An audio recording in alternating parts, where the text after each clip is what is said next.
"Daddy, can Blaze sleep next to me tonight?" A question whispered under a pale winter sun by a little girl clutching a ragged stuffed cat, spoken to a man she had met only weeks before. But that question shattered everything Lucas thought he knew. He was just a soldier grieving a wife he lost. Now, he stood at the edge of a truth more powerful than war, more sacred than blood. Why did she call his blind dog her protector? And why did her voice feel like coming home? The answer would tear open buried secrets and lead one man back to the child he never knew he had. Stay with us, because some reunions are written in heaven long before we're ready to believe. The morning air in Boulder Falls, Colorado carried the heavy scent of melting frost and pine. A late winter fog hovered above the town like a worn-out blanket reluctant to lift. This was the kind of place where grief could blend into the mountains, and silence could stay for years without being noticed. Lucas Carter stood still just inside the gates of the Boulder Falls Military Cemetery, one gloved hand resting lightly on the wrought iron post. He was 42, tall, broad-shouldered. With a soldier's bearing, he hadn't been able to shed since the day he enlisted at 18. His sandy brown hair was now streaked with silver at the temples. A jagged scar ran from the edge of his left brow to his cheekbone, a souvenir from his final deployment in Mosul, where a roadside blast had stolen part of his vision and all of his unit. His right eye remained untouched, bright and aware. His left, however, was dimmed with a ghostly glaze that saw light but not shape. Lucas moved with a quiet grace that came from years of training, but his face often seemed frozen in a mask of contained sorrow, like someone who had memorized silence.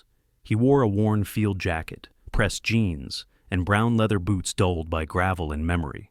Beside him padded Blaze. Blaze was a 5-year-old German shepherd with thick, dark sable fur streaked with ash gray on his snout and underbelly. Once a military K-9 trained in reconnaissance, Blaze had been blinded by shrapnel during the same explosion that wounded Lucas. A soft white blindfold, hand-sewn by a VA nurse, rested gently over his eyes. It was tied behind his ears with simple knots, washed daily and replaced every few months. Despite his blindness, Blaze moved with astonishing awareness, sensing shifts in wind, texture of ground, or the slight change in Lucas's posture. The bond between them was not only practical, it was sacred. Where Lucas went, Blaze followed, like a second shadow. They came to the cemetery every Sunday, always the same grave, always the same quiet. Lucas reached the headstone and crouched.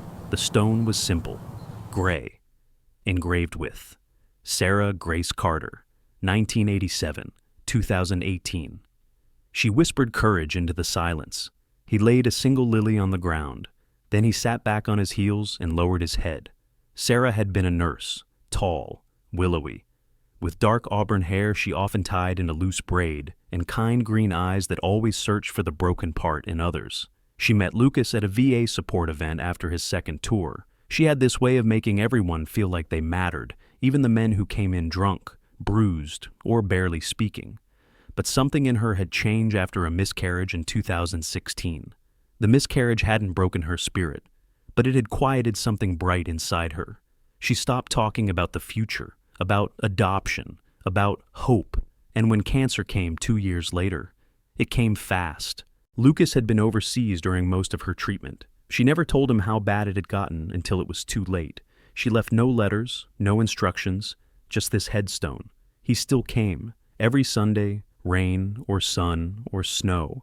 Blaze leaned gently against his side, resting his chin on Lucas's knee. "Still miss her?" Buddy Lucas whispered. Blaze let out a soft grunt, then tilted his head. That's when it happened. Blaze stiffened. Then, in a flash, the dog pulled forward on his leash, barking once, a sharp, clear bark that startled the silence. Lucas stood, alert.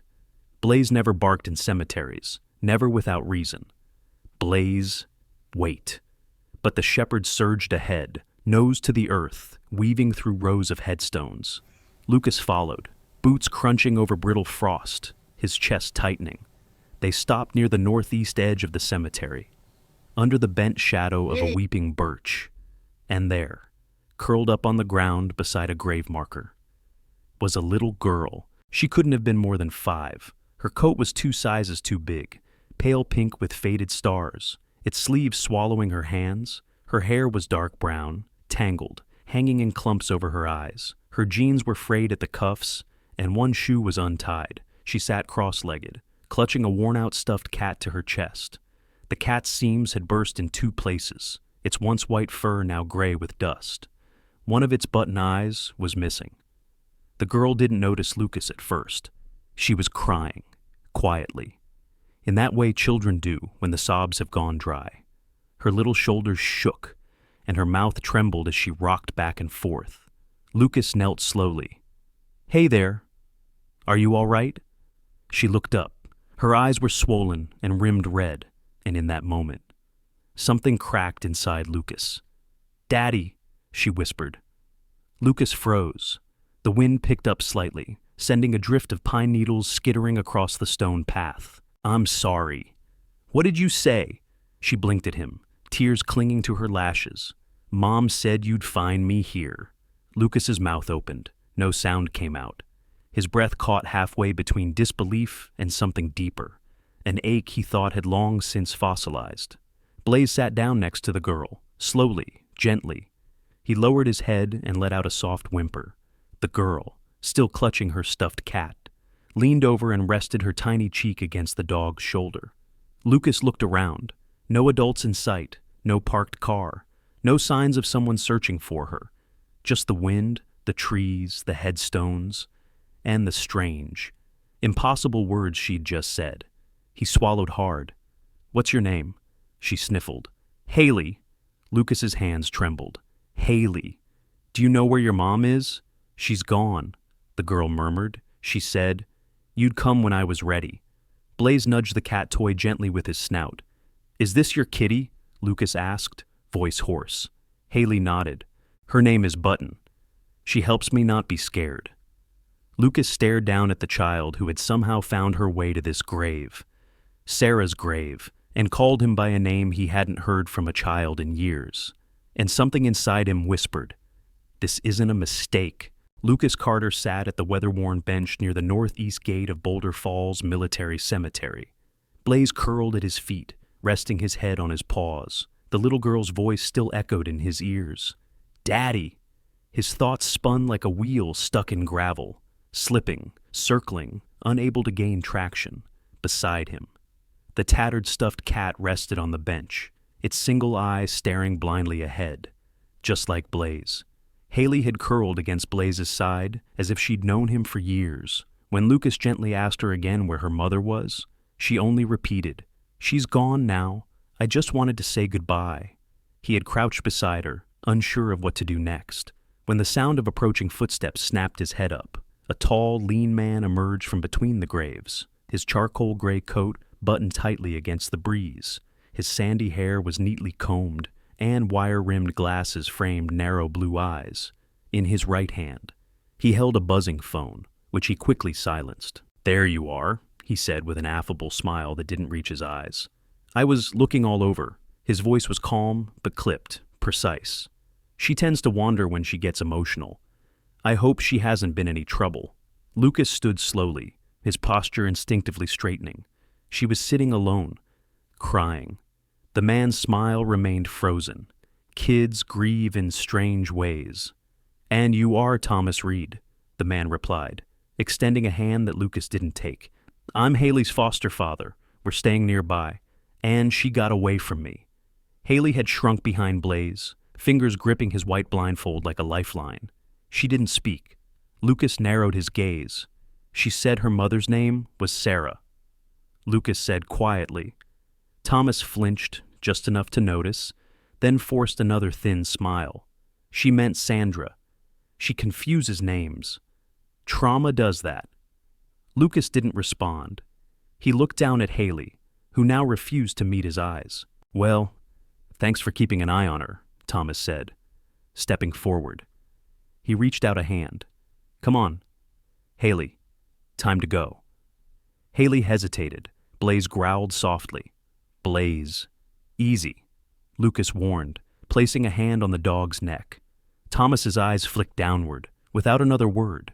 Thomas took Haley's small hand and gently tugged her away. She clutched Button, the stuffed cat, to her chest and looked back just once. Her eyes, round and uncertain, held Lucas's for one long heartbeat before she vanished around the hedgerow. Lucas stood there long after they had gone. Blaze let out a faint whimper. "I know," Lucas murmured. "Something's off." Later that evening, at the Boulder Falls Library, Lucas sat at a computer station. Blaze curled under the desk like a shadow. The name, Haley Carter, yielded no results. Sarah Grace Carter brought up only the obituary from 5 years ago. No mention of children, no relatives, no hospital records. The child didn't exist on paper, not as his daughter, not as Sarah's, not anywhere. Meanwhile, 70 miles away in Loveland, Colorado, a woman sat in the cluttered corner office of a third-floor walk-up, its windows fogged from the cold. Her name was Emily Brooks, 36, and she typed with sharp fingers on a worn mechanical keyboard. A stack of manila folders sat beside her, each labeled with different shelter names and dates in black marker. Emily was small-framed but fierce, shoulder-length auburn hair, dark eyes that missed nothing. She dressed plainly, black jeans, olive green jacket, scuffed boots. A childhood spent in the foster system had trained her to listen between the lines and trust her gut. That same gut had pulled her into a cold trail 6 months ago, one involving missing orphans, altered birth records, and a place called New Hope Shelter. She had covered dozens of stories over her career, but something about this one clung to her like smoke. On her desk, a faded report from 2019 showed a curious pattern. 6 children adopted from New Hope Shelter had completely different birth names on school records versus intake documents. 1. A girl named Tessa June had no registered hospital birth, only a certificate of guardianship signed by someone named Thomas Reed. That name rang in her head now as she reread the file. Emily picked up the phone and dialed. "Derek. It's me. I think I've found him again. That Reed guy. I'm heading to Boulder Falls. Something's not right, and if I'm wrong, I'll eat my notebook. Derek Shaw, her longtime source and friend at the local records office." Chuckled. "I'll hold you to that. Back in Boulder Falls." Lucas lay awake in his cabin on the hilltop overlooking town. Blaze paced the hardwood floor in slow loops. The cabin was simple. Stone fireplace, oak beams, a few faded photos of Lucas and Sarah from younger years. Nothing felt settled since that morning. Lucas stared at the ceiling. Sarah had never mentioned a child, never said a word in her letters, never hinted, but Haley looked like her. Those eyes, that tiny nose, and her voice. There had been a softness, a tone, like Sarah's when she used to whisper stories late at night. Lucas got out of bed and walked to the chest near the window. He opened it and pulled out a shoebox of old letters. One, from 2017, was folded in thirds, the edges worn. He opened it, reading Sarah's words. "I don't know if I'll ever be ready for goodbye, but if I leave, know I did it out of love. Some things are too heavy to share when they're still growing." The next morning, Lucas walked down to the post office and asked the clerk, an older woman named Meredith, with white hair and horn-rimmed glasses, if any mail had been left behind under Sarah's name. "No Carter letters in years," she said, squinting behind the counter, but she did receive something around early 2018. Didn't pick it up. Was returned. From something called New Hope Shelter. Sound familiar? Lucas's heart kicked. "Yeah," he said. "Yeah, it does." Outside, snow had begun to fall, light and slow, like ash from a long-burned fire. Blaze raised his head, sniffing the air. Lucas pulled out his phone and typed, "New Hope Shelter, Colorado." Then he froze. Second listing, Executive Director, Thomas Reed. The fog had returned to Boulder Falls like a familiar sorrow. It clung to the trees, slipped across the cemetery gates, and curled around the gravestones with a hushed reverence. Lucas Carter stood once more at the edge of the Boulder Falls Military Cemetery, his boots pressing into the damp ground. The leash in his hand was loose, though Blaze, the blind German shepherd by his side, didn't need it. Blaze moved slowly, sensing the space around him with the instinct of an old soldier.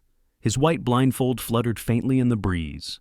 A full week had passed since Lucas last saw Haley, the little girl with tangled hair, tear-stained cheeks, and a death grip on her worn stuffed cat.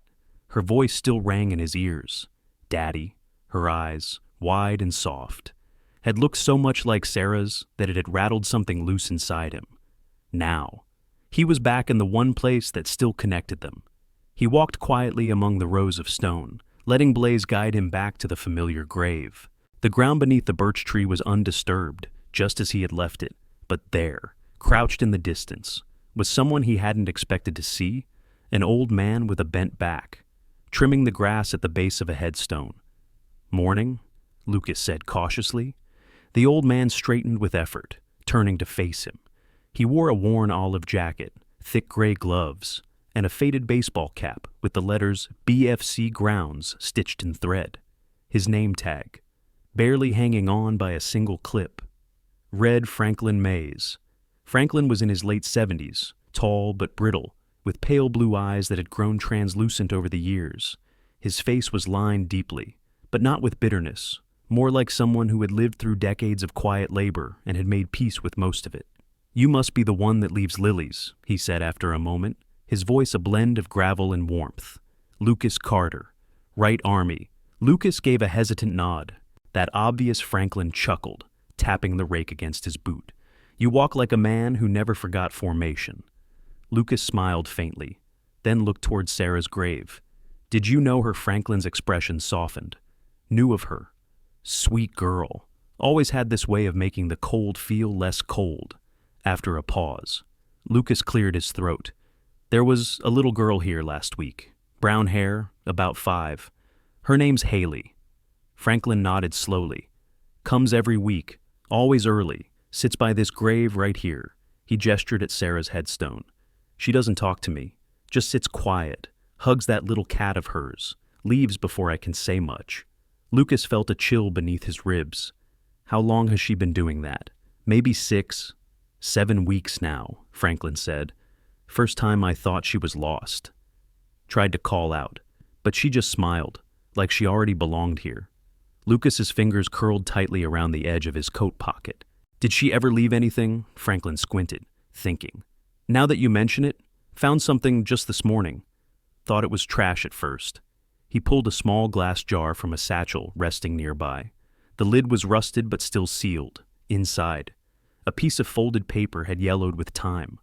Franklin handed it over. Lucas unscrewed the lid slowly and unfolded the note inside. He knew the handwriting before he even finished the first curve of the El Sarah's script. Elegant but slightly slanted. Familiar like breath. He read, "Lucas, if you ever find this, it means I wasn't brave enough to face you while I still could. Haley is your daughter. I didn't tell you because I was afraid, not of you, but of what would happen if certain people found out. I tried to protect her the only way I knew how. Please, if she finds you, don't turn away. She needs you. I never stopped loving you." Sarah. Lucas didn't realize he'd sat down on the stone bench until he felt the cold seeping through his jeans. He stared at the letter in his hands, the wind tugging softly at the edges. Blaze sat beside him, ears angled forward, body still. After several long minutes, Blaze lifted his head, his nose twitched, then he stood abruptly, pulling slightly on the leash. "What is it, boy?" Blaze took a step toward the fence line at the back of the cemetery, the area overgrown with wild shrubs and tangled weeds. Lucas followed. Near the base of the chain-link fence, wedged between 2 rusted bars, something fluttered faintly in the wind. Blaze moved closer, tail low, body tense. Lucas crouched beside him and reached through the vines. It was a child's sweater, small, knitted, pale pink with tiny embroidered flowers across the chest. One of the sleeves had come loose at the seam. As Lucas pulled it free, a single long strand of brown hair came with it, clinging to the fabric. He held it gently, reverently. Blaze nudged the sweater once, then let out a soft, almost broken sound. A sound Lucas had only heard once before, the night Sarah died. Lucas clutched the pink sweater to his chest and looked back toward Sarah's grave. The letter still crumpled in his other hand. The pieces were falling into place, even if the whole picture still sat just out of reach. He didn't know where Haley had gone, but now he knew why she had come. and that changed everything. The snow along Boulder Falls had thinned into a brittle crust, crunching beneath boots as Lucas Carter made his way down a forest path at dusk. Beside him, Blaze walked carefully, nose twitching, blindfold secured, ears alert. The air held the winter stillness before a storm, and with every step Lucas took toward the truth, the world around him seemed quieter, more watchful. He'd spent the past 2 days following a name. New Hope Shelter. It had appeared in Sarah's hidden letter, on the returned envelope at the post office, and now, on a sign bolted to a freshly painted fence at the edge of town. He wouldn't have approached it alone, not without her. Emily Brooks stood just behind him, one gloved hand resting on the strap of her canvas satchel. She was 36, sharp-eyed and composed, with shoulder-length auburn hair tucked beneath a knit cap. Her coat was functional and plain, navy blue, patched at the elbows. A journalist with a foster care past. She carried herself like someone who had been underestimated most of her life and quietly used it to her advantage. They had met the previous afternoon. Emily had found Lucas on the steps of the Boulder Falls Library, reviewing a copy of Sarah's letter under fading light. She had recognized the handwriting. She had seen the same loops and slants in old forms tucked away in public record archives, files tied to Sarah's name, and to a child who never officially existed. "I think we're chasing the same ghost," Emily had said, holding out a worn photo of Haley taken 6 months ago at an adoption fair hosted by New Hope Shelter. Lucas hadn't asked how she found him. People like Emily didn't stumble. They tracked. Now, together, they crouched just beyond the sightline of the back lot behind New Hope Shelter. The building loomed pale and angular, with sterile walls and security lights that cast long, cold shadows. Blaze stiffened as they neared a row of storage sheds half buried beneath snowdrift and pine needles. "Are you sure it's this way?" Emily whispered. Lucas nodded. "He's sure," he said, meaning Blaze. The dog's ears pivoted, nose pressed to the ground. He moved with the certainty of a compass. Behind the third shed, a metal door sat slightly ajar. No signage, no lock. Lucas eased it open. Inside, the space was dim, dusty, lit only by a flickering overhead bulb. Filing cabinets lined the walls, each one marked with coded labels. INTL pending, D12 export, Guardian processed. Emily exhaled, voice tight. They weren't just changing names, they were preparing transfers. Lucas stepped to the nearest cabinet and pulled a drawer. Inside were folders, rows of manila jackets, each labeled with a child's first name, age, a photo paper-clipped to the top, and a destination country beneath. Tyler M., age 6, El Salvador. Grace R., age 5, Morocco. Jonas P., age 4, Czech Republic. No official stamps, no court orders, no consent documents. He opened another drawer. This one marked Reyes, Haley, USA to Romania. Lucas's stomach twisted. He lifted the file and flipped through its contents. A blurry scanned birth certificate. A typed letter of parental relinquishment signed Sandra M. Reed, and a power of attorney, dated 2 weeks after Sarah's death, bearing a crude imitation of her handwriting. "That's not Sarah's," Lucas said hoarsely. Emily took a photo of the document with her phone. "Neither are any of these." Lucas pulled a small camera from his backpack, a compact body cam he'd kept since deployment. He clipped it to his coat and began methodically recording every folder, every false name, every fake signature. Blaze sat silently by the door, the white blindfold making his stillness even more haunting. He didn't need to see to know they were uncovering something dangerous. "I'm sending this straight to the federal intake system," Emily said, her fingers flying across her phone. "DOJ, State Department, CPS, everyone." They worked for 15 minutes in silence, only the shuffle of paper and the soft beep of images being captured. Then Lucas heard it, the click of gravel outside. He motioned for silence. Emily stopped mid-frame. Lucas pulled Blaze close. The dog was still, head tilted. Then, nothing. Whoever had passed didn't stop, or hadn't seen them. But the warning was enough. "We have to go," Lucas said, already backing toward the door. They slipped out the back, Blaze leading the way, ducking beneath the chain-link fence that bordered the back of the lot. By the time they reached the woods, night had fallen completely. Lucas didn't speak until they reached his cabin, a modest A-frame tucked into the ridge outside town, half hidden by pine and years of solitude. But something was wrong the moment they stepped inside. The lights were on. He hadn't left them that way. Lucas drew in a slow breath, scanning the room. The photo of Sarah that once sat beside the fireplace now lay face down on the floor. The rug near the back door was folded in half, as if someone had tripped on it or stepped on it in a rush. "Someone's been here," Emily said, voice low. Lucas moved to his bedroom. Drawers were open, his chest of keepsakes pried apart. The shoebox with Sarah's letters was missing. Blaze growled faintly. They were too late. "Somebody knows what we found," Lucas muttered. Emily picked up the pink sweater from the armrest, still there, but slightly crumpled. "Moved. You're not just close," she said quietly. "You're already in it." The courthouse steps in Denver stood firm beneath a pale winter sun. Reporters gathered like frost along the sidewalk, murmurs rising from behind camera lenses and folded notepads. Inside, the air was thick with tension and the kind of hush that only came when something important was about to be decided. Lucas Carter sat upright in the wooden bench of the courtroom, wearing his best suit, dark navy, slightly too tight around the shoulders from years of physical labor and solitude. His expression was calm, but his left hand clenched a folded photograph in his lap. It was a picture of Sarah, young and smiling, holding a baby in her arms, the baby that now sat across the room, unaware of what the next hour would determine.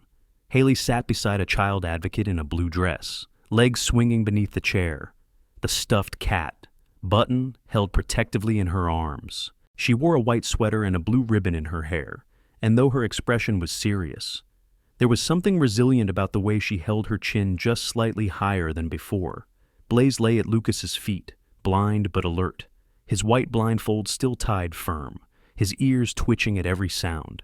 He had refused to stay outside the courtroom. The judge had allowed it, after all. Blaze was a registered service dog, and more than that, a living witness to everything Lucas had gone through. Emily Brooks stood to Lucas's left, dressed in a simple black blazer, her hair tied back, her notepad tucked into her leather satchel. Her voice was clear and unwavering as she presented the evidence. Photos of falsified guardianship documents, a flash drive of recorded footage from the archive room, witness statements from a former employee, and screenshots of emails sent to federal agencies. "And this," she said finally, lifting a small manila envelope, "is a certified DNA report confirming that Lucas Carter is the biological father of Haley Reyes." A soft murmur rippled through the gallery, across the room. Thomas Reed sat stone-faced, his suit crisp, his lawyer whispering into his ear. But Lucas noticed the tightening of Reed's jaw, the twitch in his left eye. This wasn't the performance of a calm man. It was the unraveling of one. The judge, a woman in her late 50s with short silver hair and steady eyes, reviewed the papers for several long minutes. Then she looked up and spoke.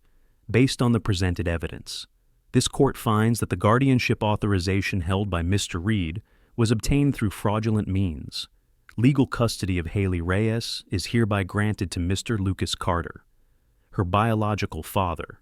Lucas didn't move, not right away.